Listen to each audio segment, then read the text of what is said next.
जय श्री कृष्ण।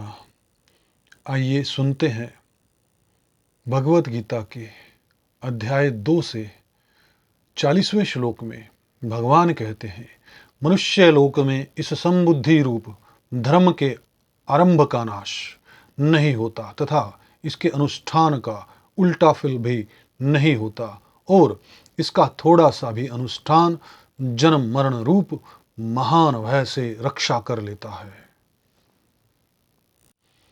श्लोक 41 में भगवान कहते हैं कि हे कुरुनंदन, इस समबुद्धि की प्राप्ति के विषय में निश्चय वाली बुद्धि एक ही होती है। जिनका एक निश्चय नहीं है, ऐसे मनुष्यों की बुद्धियां अनंत और बहुत शाखाओं वाली ही होती हैं।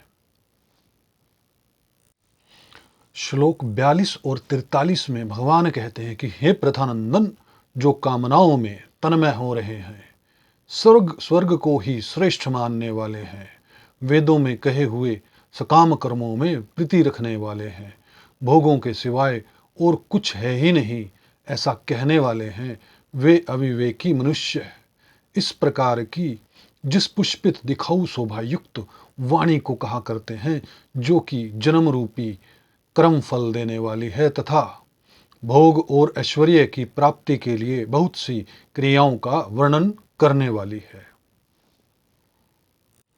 श्लोक 44 में भगवान कहते हैं कि उस पुष्पित वाणी से जिसका अंतकरण हर लिया गया है, अर्थात भोगों की तरफ खिंच गया है, और जो भोग तथा ऐश्वर्य में अत्यंत आसक्त हैं, उन मनुष्यों की परमात्मा में एक निश्चय वाली बुद्धि नहीं होती। श्लोक 45 में भगवान कहते हैं कि वेद 3 गुणों के कार्य का ही वर्णन करने वाले हैं। हे अर्जुन, तुम तीनों गुणों से रहित हो जा, राग द्वेष आदि द्वंद्वों से रहित हो जा, निरंतर नित्य वस्तु परमात्मा में स्थित हो जा, योग क्षेम की चाहना भी मत रख और परमात्मा प्रायण हो जा। श्लोक 46 में भगवान कहते हैं, सब तरफ से परिपूर्ण महान जलाशय के प्राप्त होने पर छोटे गड्ढों में भरे हुए जल में मनुष्य का जितना प्रयोजन रहता है, अर्थात कुछ भी प्रयोजन नहीं रहता। वेदों और शास्त्रों को तत्व से जानने वाले ब्रह्मज्ञानी का संपूर्ण वेदों में उतना ही प्रयोजन रहता है, अर्थात कुछ भी प्रयोजन नहीं रहता। श्लोक 47 में भगवान कहते हैं, कर्तव्य कर्म करने में ही तेरा अधिकार है, फलों में कभी नहीं, अतः तुम कर्म फल का हेतु भी मत बन और तेरी कर्म न करने में भी आसक्ति न हो।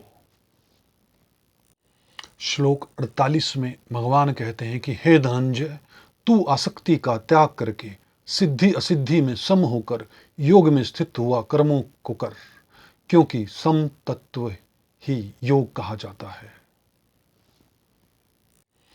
श्लोक 49 में भगवान कहते हैं, बुद्धि योग समता की अपेक्षा काम कर्म दूर से उत्पन्न ही निकृष्ट है, अतः हे धनंजय, तू बुद्धि समता का आश्रय ले, क्योंकि फल के हेतु बनने वाले अत्यंत दीन हैं।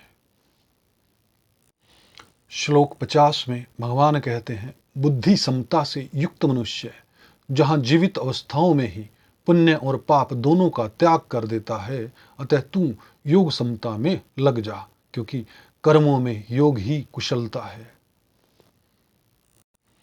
श्लोक 51 में भगवान कहते हैं, कारण की समता युक्त बुद्धिमान साधक कर्मजन्य फल का अर्थात संसार मात्र का त्याग करके जन्म रूप बंधन से मुक्त होकर निर्विकार पद को प्राप्त हो जाते हैं। श्लोक 52, जिस समय तेरी बुद्धि मोहरूपी दलदल को भली भांति तर जाएगी, उस समय तुम सुने हुए और सुनने आने वाले भोगों से वैराग्य को प्राप्त हो जाएगा। इसी के साथ यह वीडियो समाप्त करते हैं। भगवान श्री कृष्ण की कृपा आप सब पर बनी रहे।